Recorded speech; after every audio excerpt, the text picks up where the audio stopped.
Thank you, Mr. Chairman, for holding this hearing on such an important issue that is having such a significant impact on communities across the country. This is certainly, as has been mentioned in the testimony, a problem that is everywhere. And unfortunately, Minnesota has not been able to escape the devastating effects, economic and otherwise, of opiate addiction and the opioid crisis.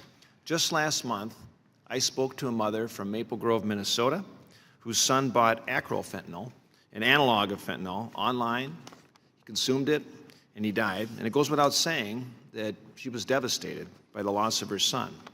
But she was also devastated by the ease with which he was able to purchase the opioid online.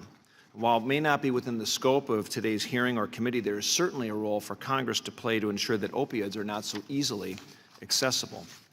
Unfortunately, Minnesota was also the home to a much higher profile opioid overdose case on April 21st of last year.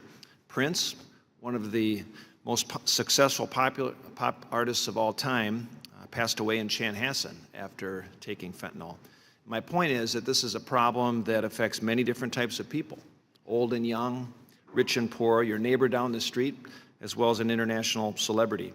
And while it is important that we understand and address the physical and emotional effects of the opioid crisis on Americans, there is also value in coming to grips with the economic toll it is taking on the country as well, which is why I appreciate having such a great panel of witnesses that are here with us today.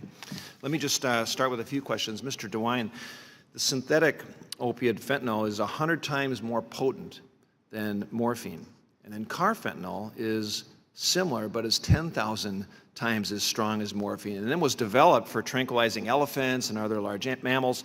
In just the past few years, fentanyl deaths have skyrocketed. In Ohio, as you've mentioned, averaged, I think, 4 fentanyl deaths per year from 2007 to 2011.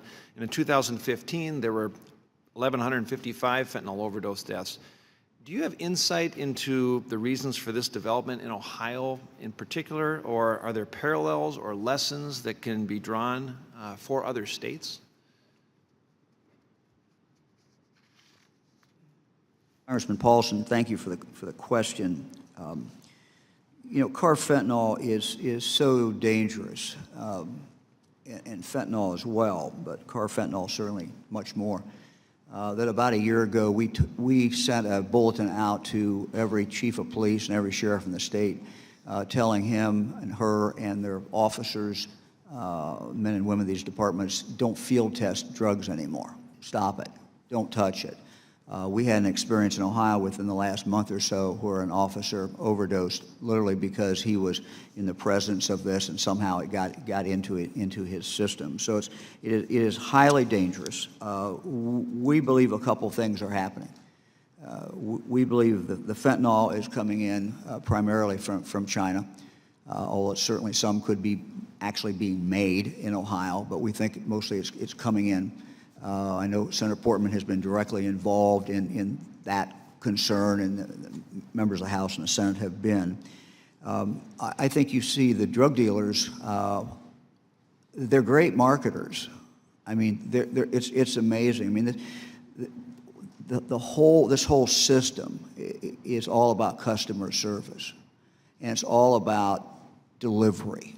I mean, I tell people that if you look at heroin, you know, the Mexican drug cartels have developed a perfect business model. You know, they grow the poppies in Mexico, they ship it across our southern border into Ohio. They control it down to the street level. At some point, they may sell it off to the local dealers. And then what kicks in is what I call a pizza delivery system. You pick up the phone, you call, and they'll deliver it. And you get it in half an hour, and you're going to get cheap. But they get you started. And I'm told, I'm not a medical expert, but I'm told that the ratio between an early stage heroin addict and maybe a late stage heroin addict, the amount taken could be as high as 100 to 1. So what starts as a $10 a day habit may go to a $1,000 a day habit. They're always chasing a high. And what the reason I think you get to fentanyl is two things. One, it's easier for the drug dealers to get, and it's cheaper for them, and they can make more money on it. And number two, it's a way to broadcast that you know, this is something different. This is a better high. The irony is that when we get a situation where 5, 6, 7 people die in a weekend in some city in Ohio, obviously because we're on to fentanyl or we're on to carfentanil and it's a different potency or something's there, the demand appears to go up. And so we worry, you know, we put the bulletin out and local law enforcement says, look, be very, very careful. What we worry about is that we're just encouraging people to go seek a higher high.